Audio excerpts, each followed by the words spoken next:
why people like to kick me.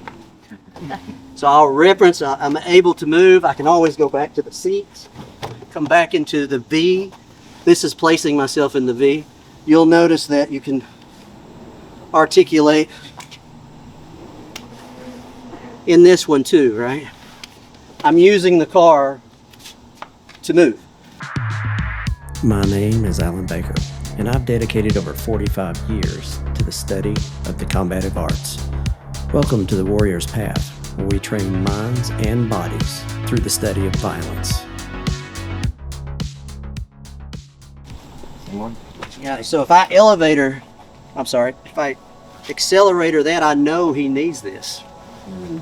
Right, it puts him in a place of disadvantage, right? Yeah, this is where the fight's gonna happen now. Okay, good. Yeah, I'm fine.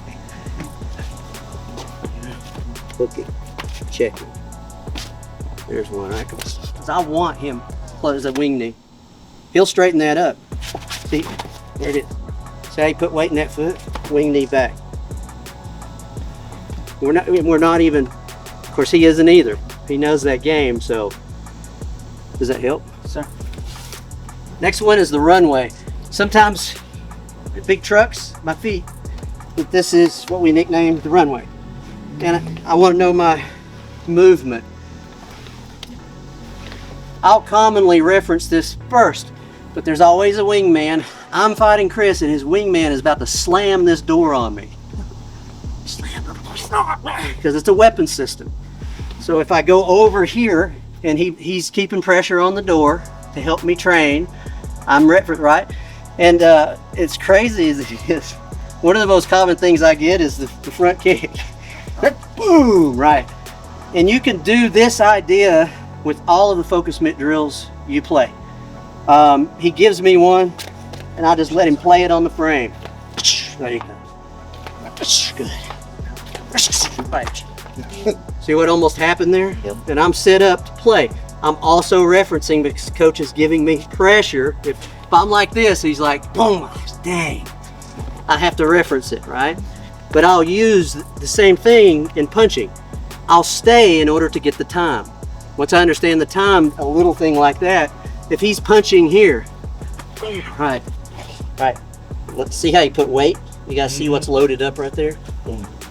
All those options. In the runway, I'll generally go here first because I always get that.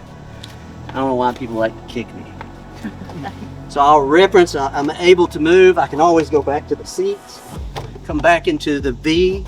This is placing myself in the V. You'll notice that you can articulate in this one too, right? I'm using the car to move. Otherwise it might look like this. That is open space mechanics in a car.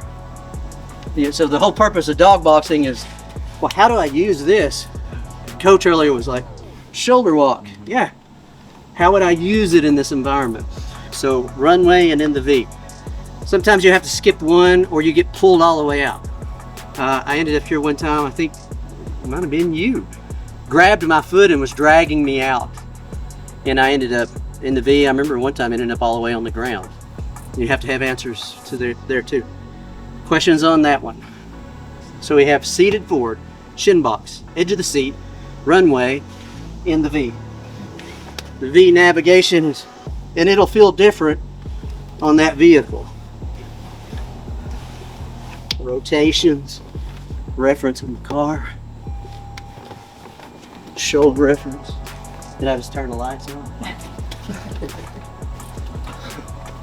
Okay, that's next.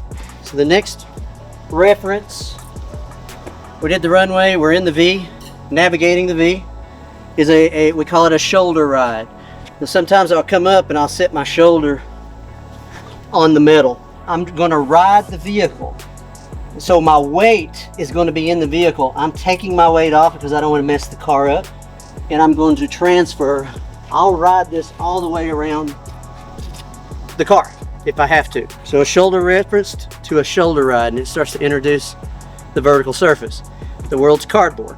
You cannot put pressure on this. We'll have to practice this somewhat on the mats in the academy. If I were more prepared, I'd have lots of cardboard duct taped to this brick wall, and you could shoulder ride on that. It's tough on material, but you're welcome to do it. Tough on exposed shoulders, welcome to do it. On some vehicles, they'll have logos. Be aware of those. It'll take a big chunk out of your arm. And again, it's part of getting familiar with the vehicle. Where's it at? Because I'm not going to be looking at it when I do it. So they will shoulder ride. And generally, if I'm training on a car, I'll get to a point where I know their support. We still cannot do this on the car, so we're just kind of showing it. We'll go inside. But I'll pause, and I have the ability to have the same, basically it's defensive posture against this vertical surface. And we will talk about this a little more on the wall inside.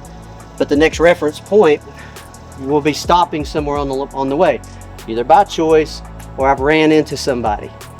Now usually on the drill, if we have a training car, you could do it against different agencies I've worked with. They retired vehicles and turned them into training cars. So